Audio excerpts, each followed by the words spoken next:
નમસ્કાર, BBN news ચેનલમાં આપનું સ્વાગત છે। હું છું કવિતા પંચાલ ને હવે જોઈએ આજના સમાચાર।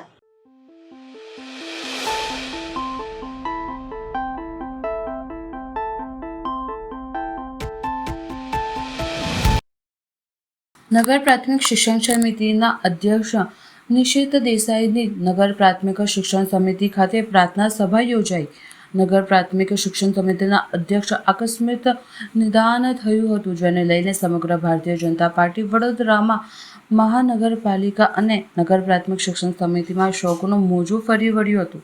નગર પ્રાથમિક શિક્ષણ સમિતિના ચેરમેન નિશિત દેસાઈનું અચાનક અવસાન થયું છે। મળતી માહિતી મુજબ તેમને હૃદયરોગનો ગંભીર હુમલો આવતા તાત્કાલિક ખાનગી હોસ્પિટલમાં ખસેડવામાં આવ્યા હતા, જ્યાં સારવાર દરમિયાન તેમને અંતિમ શ્વાસ લીધા હતા અને તેઓની સ્મશાન યાત્રામાં સંખ્યામાં મહાનુભાવો જોવા મળ્યા હતા। ત્યારે આજે વડોદરા શહેર નગર પ્રાથમિક શિક્ષણ સમિતિ ખાતે પ્રાર્થના સભાનું આયોજન કરવામાં આવ્યું, જેમાં નગર પ્રાથમિક શિક્ષણ સમિતિના બાળકો અને નગર પ્રાથમિક શિક્ષણ સમિતિના સભ્યો દ્વારા તેઓને શ્રદ્ધાંજલિ સાથે પ્રાર્થના સભા યોજાઈ હતી। નગર પ્રાથમિક શિક્ષણ સમિતિના અધ્યક્ષ શ્રી નિશિતભાઈ દેસાઈનું અકાળે હૃદયરોગના હુમલાને કારણે અવસાન પામેલા હતા। ભગવાન એમના પરિવારને દુઃખ સહન કરવાની શક્તિ આપે પ્રાર્થના કરે છે અને ભાગરૂપે આજે નગર પ્રાથમિક શિક્ષણ સમિતિ પરિવાર તરફથી આજે સમિતિ ખાતે પ્રાર્થના સભાનું આયોજન કરેલું છે। અને જે સમયગાળામાં બાળકોને ઉત્થાન માટે અને શિક્ષણને કેવી રીતે આગળ વધારી શકે એ માટે એમના પ્રયત્ન હતા। એમનો હસમુખો સ્વભાવ અને એમની મિત્રતા અમે લોકો ભૂલી શકતા નથી। અમારી પાસે શબ્દ નથી કઈ રીતે કરી શકીએ, પણ હવે કુદરતની આગળ અમે બધા મજબૂર છે। ભગવાનને પ્રાર્થના કરું છું, તેમના પરિવારને શાંતિ અર્પે એવી ભગવાનને પ્રાર્થના કરું છું।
રાષ્ટ્ર સેવા યાત્રા દરમિયાન વિજયાદશમીના પાવન દિવસે આરએસએસ રાષ્ટ્રીય સ્વયંસેવક સંઘના 100 વર્ષ પૂર્ણ થઈ રહ્યા છે। આ અવસરને યાદગાર બનાવવા માટે આપના નગરમાં ભવ્ય શતાબ્દી વર્ષ ઉજવણી કરવાનું કાર્યક્રમનું આયોજન કરવામાં આવ્યું।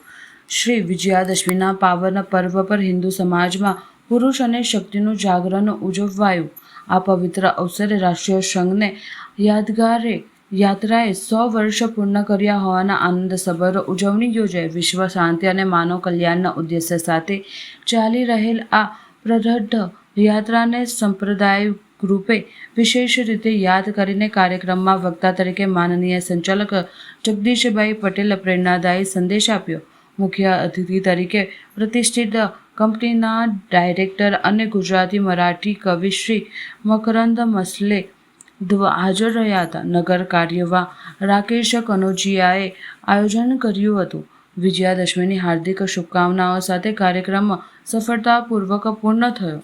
આજે સંઘના જે 6 ઉત્સવો છે એ પૈકીનો જે સૌથી મહત્વનો ઉત્સવ એવો એક વિજયાદશમીનો ઉત્સવ છે। સંઘની સ્થાપના 1925ની અંદર વિજયાદશમીથી કરવામાં આવી હતી।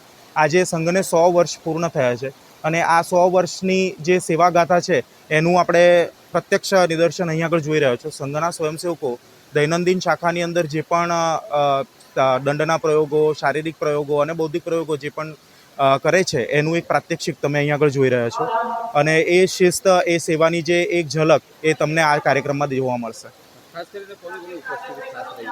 આજના કાર્યક્રમની અંદર જે મુખ્ય વક્તા છે એમનું નામ છે મકરંદજી મોળૈયે. એ પોતે મરાઠી સાહિત્યના અને ગુજરાતી સાહિત્યના સારા એવા લેખક છે, કવિ છે અને પોતે એક કંપનીના અંદર ડાયરેક્ટર છે. જેમનું આજે મુખ્ય પ્રબોધન રહેવાનું છે એવા જગદીશભાઈ પટેલ, શ્રી જગદીશભાઈ પટેલ આ છત્રપતિ શિવાજી વિસ્તાર જે છે એના સંઘચાલક જે છે, અને સાથે એમનું જ આપણને પ્રબોધનનું આજે લાભ મળશે. સંઘ એના 100 વર્ષ જે પૂર્ણ થયા એને ઉપલક્ષની અંદર સંઘે 5 કર્તવ્યો એ નાગરિકો માટે રાખ્યા છે. એને પંચ પરિવર્તન એવું કહેવામાં આવે છે. આ 5 પરિવર્તનથી સંઘ એવી અપેક્ષા રાખે છે કે સમાજની અંદર એક પરિવર્તન આવે અને સંઘનો જે મુખ્ય ઉદ્દેશ્ય છે ભારત ભૂમિને પરમ વૈભવ પર લઈ જવું, એની અંદર આ એક કડી તરીકે જોડાશે. મારું નામ ધનંજય લવકુમાર વાઘ છે અને હું આ છત્રપતિ શિવાજી વિસ્તારના સંપર્ક પ્રમુખનું દાયિત્વ ધરાવું છું. વડોદરા સ્થિત સફેદર ચેરિટેબલ ટ્રસ્ટ દ્વારા વડોદરાના નગરજનો માટે એક અનોખું ચર્ચા સત્ર યોજવામાં આવ્યું, જેમાં ગુજરાતના જાણીતા લેખક અને વક્તા ઉપસ્થિત રહ્યા હતા અને નવા વિષયને લઈને નગરજનોને સંબોધન કર્યું હતું. વડોદરા સ્થિત સંવેદન ચેરિટેબલ ટ્રસ્ટ દ્વારા સંબંધોની માંડીને સૃષ્ટિના વૃદ્ધોને એક ઉકેલ વ્યક્ત કરતો સંવાદ થોડો વાક તારો થોડો વાક મારો યોજવામાં આવ્યો. શહેરમાં અગ્રણી જયેશ ઠક્કર દ્વારા આયોજિત અનોખા સંવાદ સમારોહનું સંચાલન ગરિમા માલવડકરે કર્યું હતું.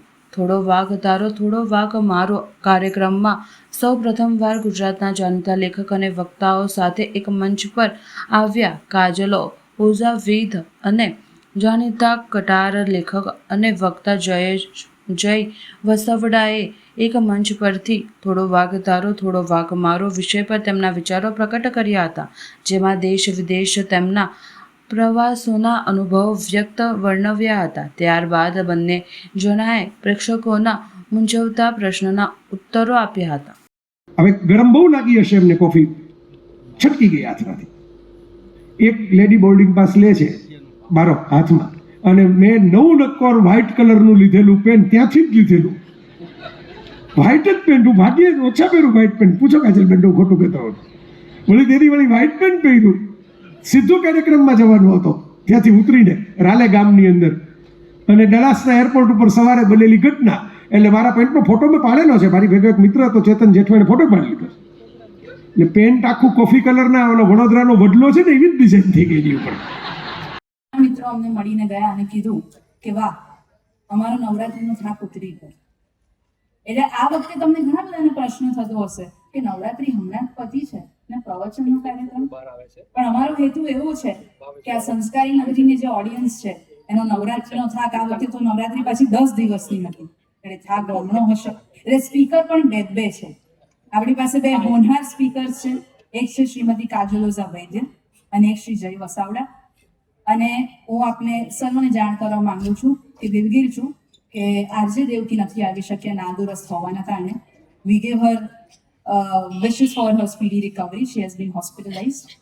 પણ આપણી સાથે આજે જય વસાવડા છે અને કાજલોઝા વૈદ્ય છે અને હવે આપણે કાર્યક્રમની શરૂઆત કરીશું.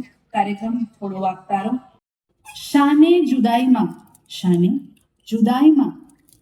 જન મારો, શાને જુદાઈમાં જાય જન મારો, ચાલ ભૂલી જઈએ એવું માની લઈએ, થોડો વાક તારો ને થોડો વાક મારો.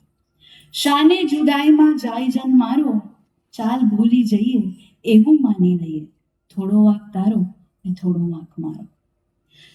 ક્ષણને સાથે ગાડેલી એક ક્ષણને ભૂલવી છે તોય ભૂલાય, સાથે ગાડેલી એક ક્ષણને ભૂલવી છે તોય ભૂલાય ના.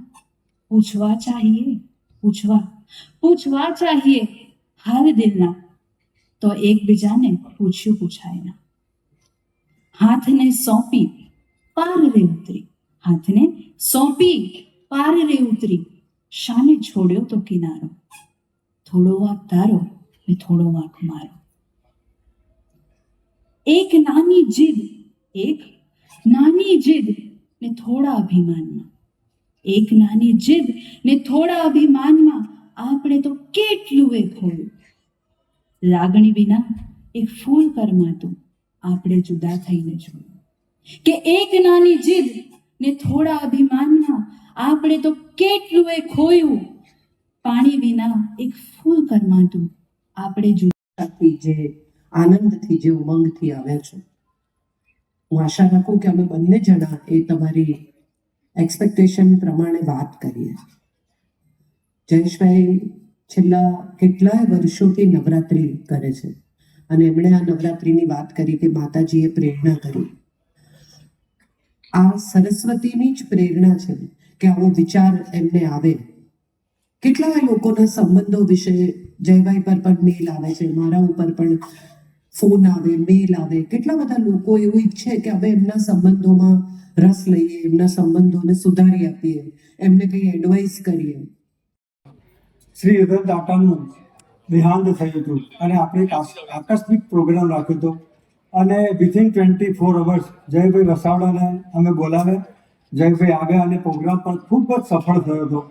તો મને એમ થયું કે પ્રણાલિકા કરી દઈએ કે નવરાત્રિ પછી શું, તો સંસ્કારી નગરી માટે સંસ્કારી વાર્તાલાપ કેમ ના.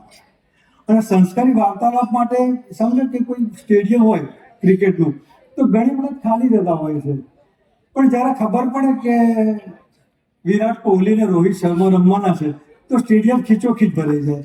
એમ સાહિત્યના આપણા રોહિત શર્મા અને આપણા વિરાટ કોહલી રૂપે જે જયભાઈ વસાવડા અને કાજલબેન ઓઝા અને સંસ્કાર જે વાતોના ચોક્કસ ચરખા બારશે એનો આપણને આનંદ માણવાની ખૂબ જ અદ્ભુત મજા આવશે. નવરાત્રિ પતિ પછી વડોદરા શહેર માટે શું એમ, એટલે એક અમારા મુકેશભાઈની દીકરી ગરિમાએ એક મને પ્રયોજન આપ્યું કે એક આઈડિયા આપ્યો કે આપણે એક જયભાઈ અને કાજલબેનને બોલાવી અને વડોદરા શહેરની સંસ્કારી પ્રજાને સંસ્કારની વાતો કરીએ, સંસ્કારી ચર્ચા કરીએ. એ માટે કંઈક પ્રોગ્રામ દશેરા નિમિત્તે રાખ્યો હતો અને વડોદરા શહેરની પ્રજાએ ઉમળકાભેરામાં ભાગ લઈ અને જયભાઈ અને કાજલબેનને સાંભળ્યા, એમની પ્રશ્નોત્તરી. એ લોકો સ્પીચ આપવા જાય છે પણ આપણે એક અનેરો કાર્યક્રમ રાખ્યો હતો કે બંનેને બેસાડીને લોકોની ચર્ચા કરે. થોડો વાંક તારો, થોડો વાંક મારો, એ વિશે પણ એ બંને અરસપરસ ચર્ચા કરી અને પ્રજાને પણ એ કરી. આ ખાસ કાર્યક્રમમાં મારા આમંત્રણને માન આપીને આપણા લોકલાડીલા યુવા સાંસદ શ્રી હેમાંગભાઈ પણ આવ્યા, આપણા વડોદરા શહેરના પ્રમુખ શ્રી સોની સાહેબ પણ આવ્યા, આપણા માજી ધારાસભ્ય જીતુભાઈ સુખડિયા, ઘણા બધા મહાનુભાવોએ પધારી, બીજેપી શાહ આપણા પ્રેસિડેન્ટ પધારી, શોભામાં અભિવૃદ્ધિ કરી. અને આવો કાર્યક્રમ ફરી બેચાણ ફરી અમે આપીશું એવી વડોદરા શહેરનું પાછી મારા તરફથી પ્રોમિસ આપું છું.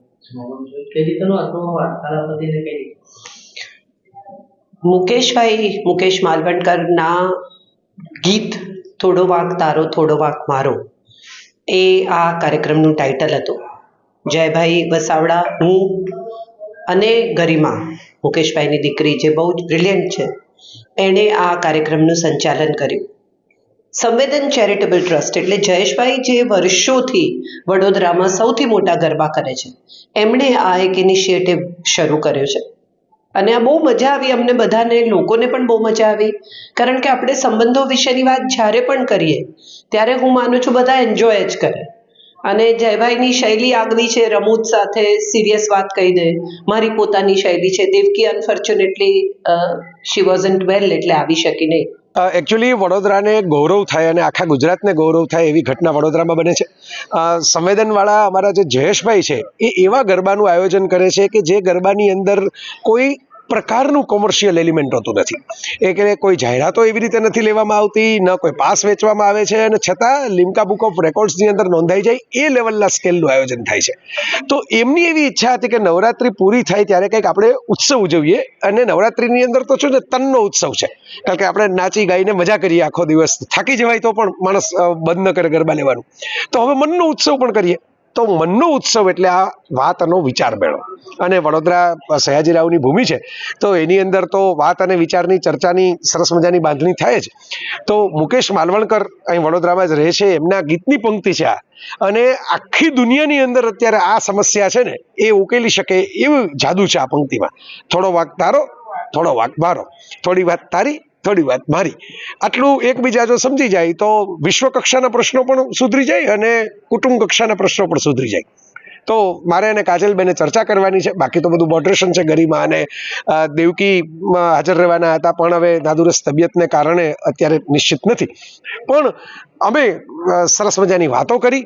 આ કાર્યક્રમની અંદર વડોદરાવાસીઓનો ખૂબ સરસ મજાનો અમને સહયોગ અને સંગાથ મળ્યો, અને એને કારણે વડોદરાવાસીઓએ એક પ્રકારની જેને કહેવાય ને હૂંફ અને પ્રેરણા પૂરી પાડી કે નવરાત્રિના તહેવારોના દિવસોમાં, અને આમ જુઓ તો એવો પાછો રજાનો દિવસ પણ નથી કે રવિવાર હોય, છતાં પણ મોટી સંખ્યામાં બધા આવે, એનો રિસ્પોન્સ આપે.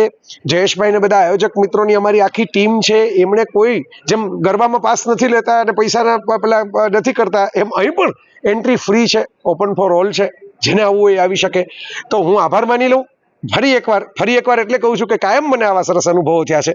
અમે આવો જ એક કાર્યક્રમ અનિશ્ચિત કાળમાં, કારણ કે રતન તાતાનો અચાનક વિદાય થઈ અને એવું મન થયું કે આપણે એમને અંજલિ આપીએ. માત્ર 72 કલાકમાં સવારના ભાગમાં પણ હોલ ભરાઈ ગયો હતો, અને આજે આવી જ રીતે નવરાત્રિના માહોલની અંદર, ઉત્સવના માહોલની અંદર, હજી શરદ પૂનમની વાર છે, દશેરા કાલે જ હજી ગયો છે, તો પણ હોલ ભરાઈ ગયો. તો વડોદરાવાસીઓનો ખૂબ ખૂબ આભાર.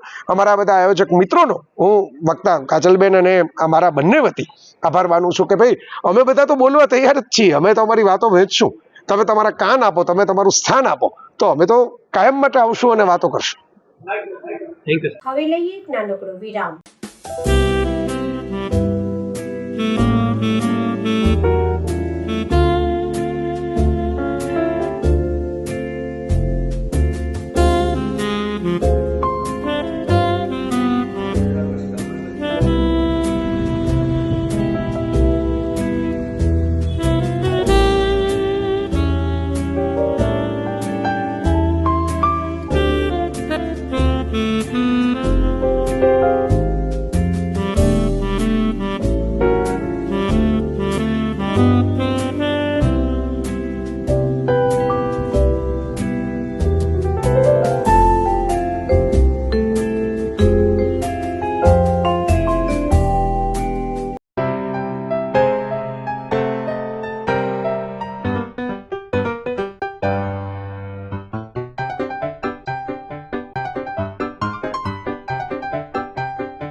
વિરામ બાદ ફરી એકવાર બીબીએન ન્યૂઝ ચેનલમાં આપનું સ્વાગત છે.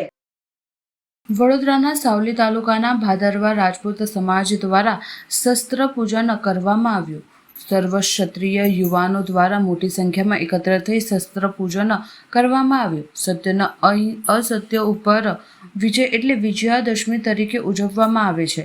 આજ દિવસે ભગવાન શ્રી રામ દ્વારા રાવણનો વધ કર્યો હતો, જેથી વિજયાદશમીના દિવસે રાવણના પુતળાનું દહન કરવામાં આવે છે. વધુમાં વિજયાદશમીના દિવસે ખાસ કરીને હથિયારો, સાધનો અને મશીનરી જેવી વસ્તુઓનું પૂજન કરેલ દરેક વ્યક્તિઓ દ્વારા કરવામાં આવે છે. તેમાં ભાદરવા શ્રી હનુમાનજી દાદાના મંદિરેથી સ્થિત રેલી પ્રદર્શન કરી ભાદરવા રાજપૂત સમાજવાડી ખાતે યુવાનો વડીલો દ્વારા એકત્ર થઈ સમૂહમાં શસ્ત્ર પૂજન કરવામાં આવ્યું. શૌર્ય તેજો ધૃતિદાક્ષ યુદ્ધે ચાપ્ય પલાયનમ દાનમ ઈશ્વર ભાવશ્ચ ક્ષાત્રકર્મ ક્ષભાવજ. શુરવીરતા, તેજસ્વીતા, નિપુણતા, યુદ્ધમાં પાછા ન પડવું. આરંભ કરેલું કાર્ય એ ક્યારેય સમાજ હિતનું હોય તો ન છોડવું. દાન અને ઈશ્વર ભાવ જે છે આ ક્ષત્રિયોના ગુણધર્મો છે અને આ જ ગુણધર્મો ટકાવવા માટે, વંશ પરંપરાગત રાખવા માટે અને એને જ માટેનો તહેવાર એટલે આ દશેરા એ ઉજવાય છે અને એ જ અસ્મિતા, તેજસ્વીતા એ ટકી રહે એની માટે અત્રે બધા જ લોકો ભેગા થાય છે. એટલું જ નહીં, ભાદરવામાં દર મહિને એ સનાતન ધર્મ શિબિર એ ચલાવે છે અને એ વિચારો, સંસ્કૃતિના વિચારો, ભગવદ્ ગીતાના વિચારો જે છે, આપણો ઇતિહાસ એ પણ અહીંયા વાગોળે છે. અને એટલા જ માટે કે ક્ષત્રિયના ગુણધર્મો પરમાર્થ વૃત્તિ, નિસ્વાર્થ વૃત્તિ, સૌના હિતનો શાસ્ત્રની આજ્ઞા અનુસાર કેવી રીતે શાસન થઈ શકે, કેવી રીતે ચલાવી શકાય, તો એની વિચાર વિમર્શ એ પણ અહીંયા કરે છે. જેથી કરીને રામરાજ્ય પછી આવી શકે, એ કૃષ્ણનું રાજ્ય છે એ પછી આવી શકે અને દેશ આગળ વધે, સુખી બને, સમૃદ્ધ બને અને આ જ ભારતની ભૂમિ મૃતિકે હણમે પાપમ એ જ રીતના ભવ્ય રહે. વડોદરામાં વધુ એક દીકરી દુષ્કર્મની શિકાર બની. વડોદરામાં ફરી એકવાર ચોંકાવનાર ઘટના સામે આવી છે. ગોરવા પોલીસ મથકે એક યુવતીએ દુષ્કર્મની ગંભીર ફરિયાદ નોંધાવી છે.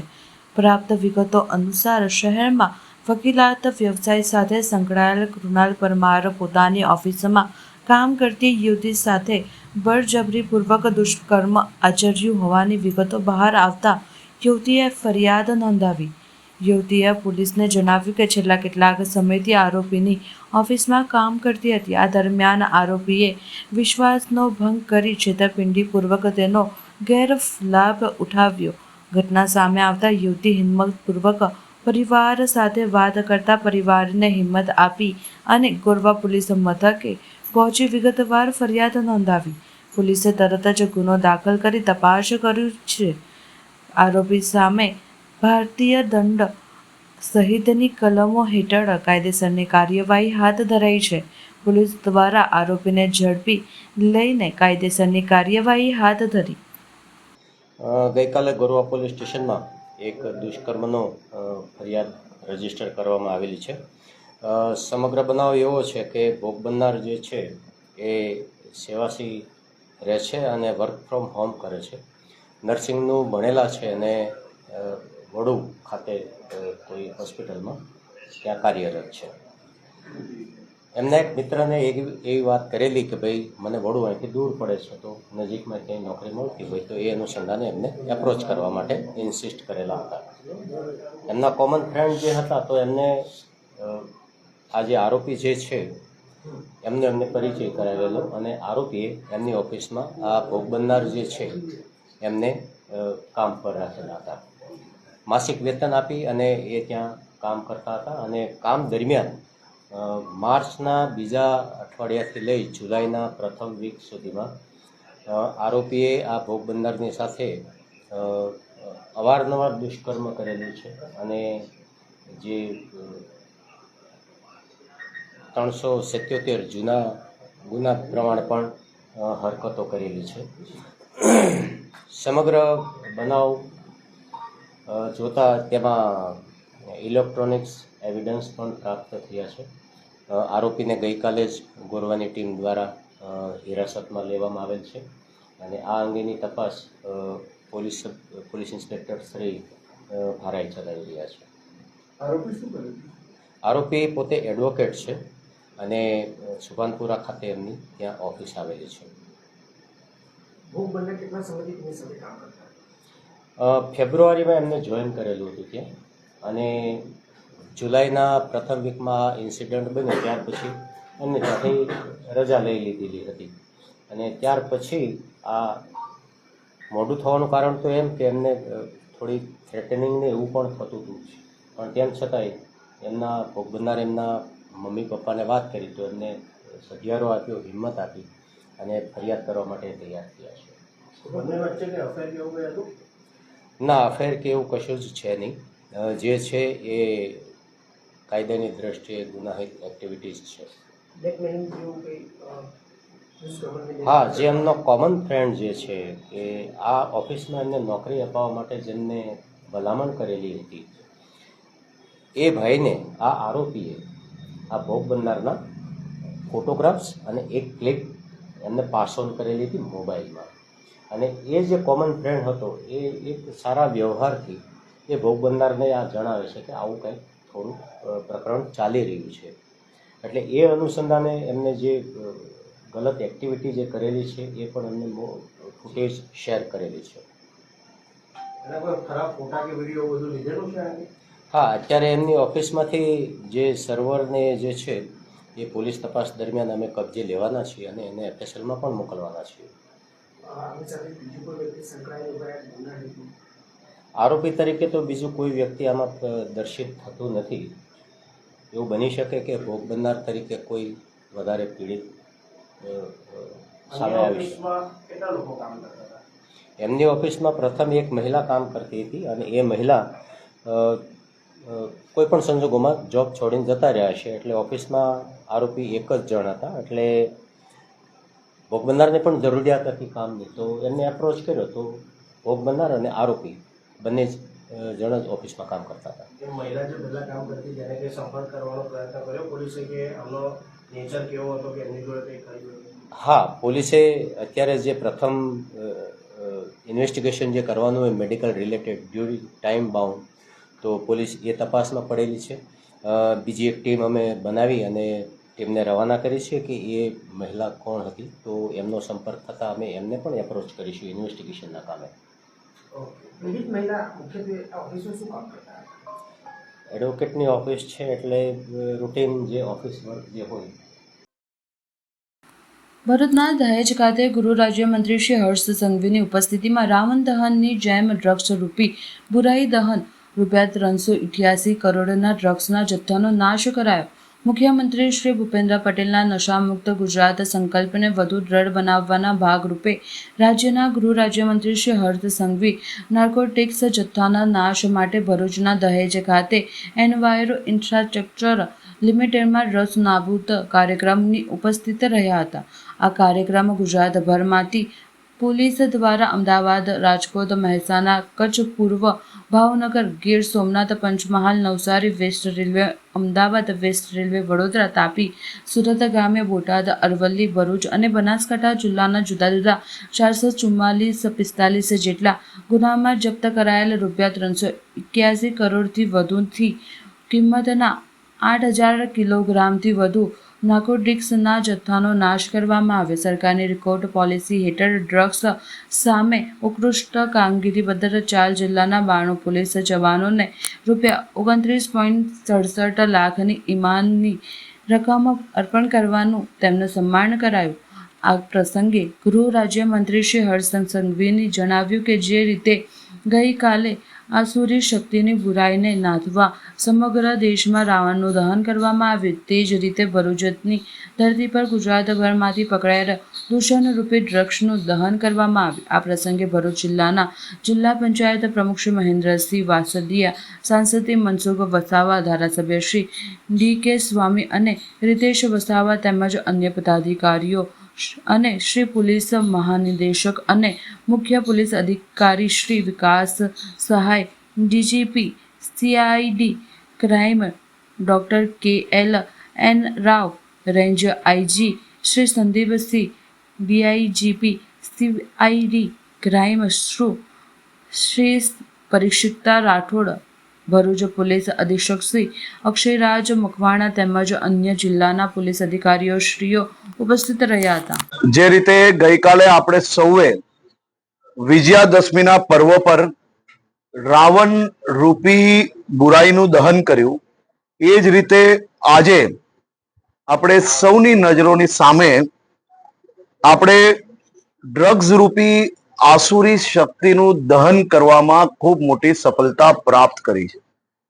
ગુજરાત પોલીસ દ્વારા છેલ્લા અમુક સમયના 468 કેસોનો 8,000 કિલોગ્રામથી વધારે 384 કરોડ રૂપિયાનું ડ્રગ્સ આજે ખાક કરવામાં આવ્યું છે. આમાં ગુજરાત પોલીસના અલગ અલગ યુનિટો દ્વારા જે નોટેબલ કામગીરી કરવામાં આવી હતી તેમને રિવોર્ડના આજે ચેક વિતરણ બી કરવામાં આવ્યા છે.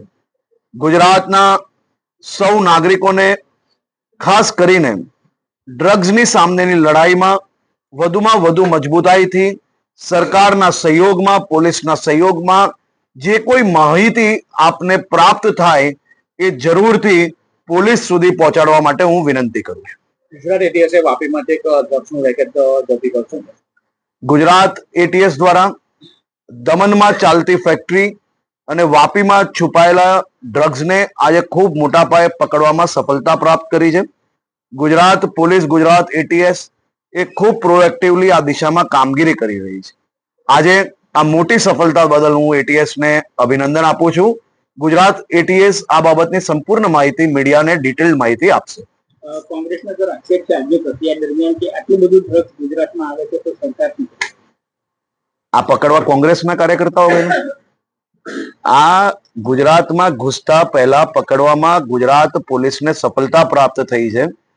આવા વિષયોમાં રાજનીતિ કરવી આ યોગ્ય નથી.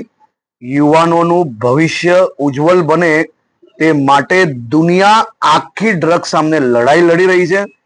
ત્યારે ગુજરાત પોલીસને પાકિસ્તાનની બોર્ડરો પરથી, પાકિસ્તાનથી ભારતમાં ઘૂસતા ડ્રગ્સને પકડીને પોલીસ આજે જેને ખાક કરી રહી છે એના બદલ હું મારી ગુજરાત પોલીસના પ્રત્યેક અધિકારીઓને અભિનંદન આપું છું. સર, આ જે ડ્રગ્સ પકડાય છે અને પછી જામીન પર લોકો છે એના માટે કડક પગલાં ભરવા માટે સરકાર કેમ કટિબદ્ધ નથી થતી? સરકાર તો તમામ લોકોને આજીવન કેદને ફાંસી આપે તે માટે જ લડી રહી છે. પરંતુ કાયદા એ તમામ લોકો માટે એક સરખા હોય છે. આખા દેશમાં એક સરખા હોય. 5, 10, 15 વર્ષે કોઈકને ક્યાંકથી જામીન મળે તો બી એની પાછળ લાગીને એની સંપૂર્ણ કેસ ઉપરની કોર્ટોમાં અપીલ કરવાની કામગીરી પોલીસ દ્વારા કરવામાં આવી રહી છે. સાહેબ, એના અંદર કડક કોઈ કાયદા કાનૂન ચેન્જ કરીને સંપૂર્ણ કડકમાં કડક કાયદા છે. કડકમાં કડક કાયદા અવેલેબલ છે અને દુનિયાભરના આ પ્રકારના જે ડ્રગ્સ સામેના જે કાયદાઓ છે એમાંના મજબૂતમાં મજબૂત કાયદો આપણી પાસે બી છે ને એ જ કાયદા પ્રમાણે આપણે લોકો કોર્ટની અંદર કેસો લડી રહ્યા છે. આભાર. સમાચાર કાલે ફરી મળીશું આ સમયે આ ચેનલ પર. ત્યાં સુધી સમગ્ર BBN ન્યૂઝ ચેનલની ટીમને રજા આપશો. નમસ્કાર.